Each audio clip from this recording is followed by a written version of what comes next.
Assalamualaikum warahmatullahi wabarakatuh. Hai teman-teman, terima kasih telah mampir di Tongkrongan Horor. Jadi selama kalian di tongkrongan ini, ku akan selalu menemani dan menceritakan kisah-kisah horor kepada kalian. Dan hari ini ku akan menceritakan kisah horor yang pernah dialami salah satu teman gua. Namanya Rian. Jadi katanya dia itu pernah naik angkutan hantu teman-teman. Dan tanpa banyak basa-basi langsung aja ini dia ceritanya.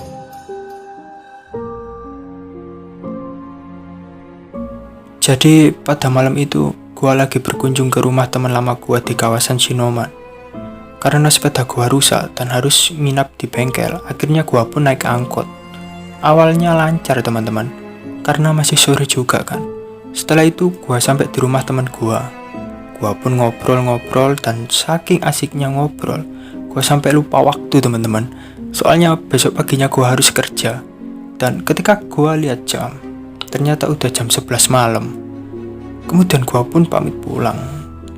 Singkat cerita, gua pun berdiri di perempatan kawasan Shinoman, menunggu angkot yang lewat. Tapi entah kenapa gua pada waktu itu kok merasa sepi banget gitu loh. Padahal jam segitu biasanya masih ada yang lewat. Dan hawanya itu hening sekali teman-teman. Tapi gua pada saat itu masih belum berpikir aneh-aneh teman-teman. Dan setelah gua menunggu angkot hampir setengah jam, dan akhirnya angkot pun datang entah dari mana gua nggak tahu. Dan tanpa pikir panjang gua pun langsung nyetoplah tuh angkot. Gua pun langsung naik ke angkot itu. Dan kalau nggak salah lampu angkotnya itu nggak nyala teman-teman. Jadinya ya gelap gitu. Dan ketika gua sudah naik angkot itu, gua ngelihat 3 orang penumpang di dalamnya. Kemudian angkot pun berjalan. Walaupun gelap dan samar-samar teman-teman, tapi gua masih bisa ngelihat 3 penumpang lain pada saat itu. Dan posisi duduk gua persis di belakang pak sopir. Sedangkan penumpang yang lain berada di sebelah kiri gua. Ketiga penumpang tersebut semua laki-laki. Dan yang paling dekat posisi duduknya dengan gua, orangnya masih terlihat muda. Mungkin sekitar umur 20-an lah. Dan yang kedua usianya mungkin sekitar 30-an. Dan penumpang yang ketiga yang duduk berseberangan di pojok angkot mungkin umurnya sekitar 40 tahunan menurut gua teman-teman. Mereka bertiga duduknya tegak dengan tangan di atas lutut dan kepala mereka menghadap lurus ke depan. Sekelibatan gua ngelihat wajah mereka itu sangat aneh teman-teman. Ekspresi wajah mereka itu datar. Oh ya teman-teman, gua bukannya suka ngamatin orang ya, tapi ini sangat diperlukan teman-teman saat menaiki angkot pada malam hari, karena banyaknya kejadian seperti kejahatan pada saat naik angkot pada malam hari. Oke lanjut. Gua pun ngamatin 3 penumpang itu, dan rupanya teman-teman salah satu seorang penumpang itu tahu kalau dia sedang diperhatikan. Pandangan gua pun langsung buyar seketika. Pemuda yang berada di sebelah kiri gua itu tahu kalau gua sedang mengamatinya teman-teman. Mata kami saling bertatap-tatapan. Gua pun langsung buang muka dan mengalihkan pandangan. Dan sekarang perhatian gua adalah jalanan angkot. Dan ternyata teman-teman, angkot yang gua tumpangi dari tadi, jalannya itu sangat lamban teman-teman. Tapi tuh sopir tuh kayaknya bisa membaca pikiran gua. Tiba-tiba sopir angkot itu nginjak gas dan nambah kecepatannya gitu. Dan terus menambahnya sehingga angkot itu berjalan semakin kencang. Kemudian gua kembali ngeliat ketiga penumpang itu.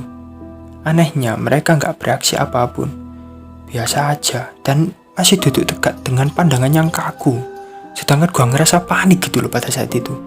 Nah, ketika angkot berjalan sangat kencang di turunan kawasan Pajajaran, ada belokan yang sangat tajam teman-teman.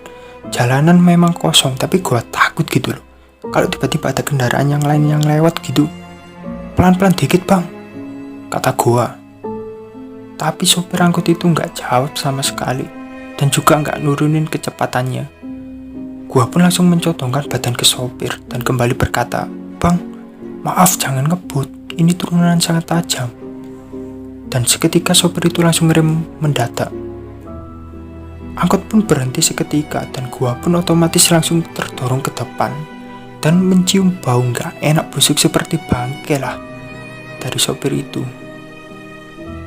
Gua pun nengok ke arah sopir dan jancuk, wis wajah sopir itu rusak teman-teman, penuh sayatan dan sisa-sisa pecahan kaca yang menempel di wajahnya. Keningnya bocor mengeluarkan darah dan bola mata kirinya itu hilang. Lalu dengan spontan gua pun langsung mundur dan jatuh ke lantai angkot. Dan tiba-tiba ada tangannya mencengkram pundak gua.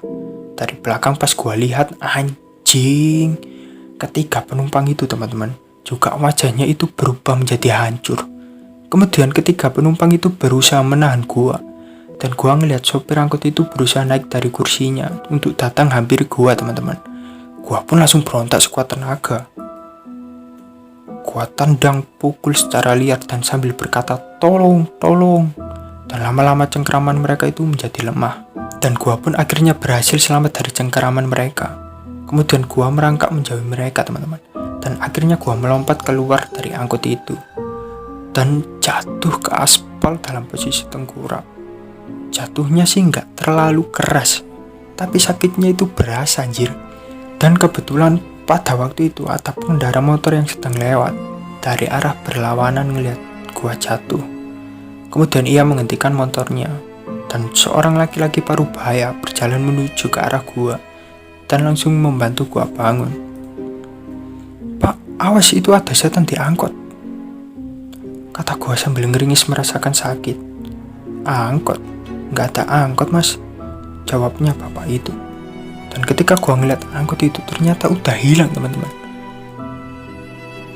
Justru bapak mau nanya, "Bapak tadi sangat ketakutan waktu melihat kamu dari jauh melayang." "Ah, saya melayang?" "Ya, kamu tadi melayang, bapak takut sekali melihatnya. Kirain bapak kamu setan, tapi tiba-tiba kamu jatuh dan berteriak minta tolong, makanya bapak tadi berhenti," ucap bapak itu. Kemudian gua nenangin diri duduk terdiam di pinggir jalan bersama bapak itu sambil gua ceritain kejadian di dalam angkot tadi. Dan akhirnya gua dianterin pulang sama bapak itu.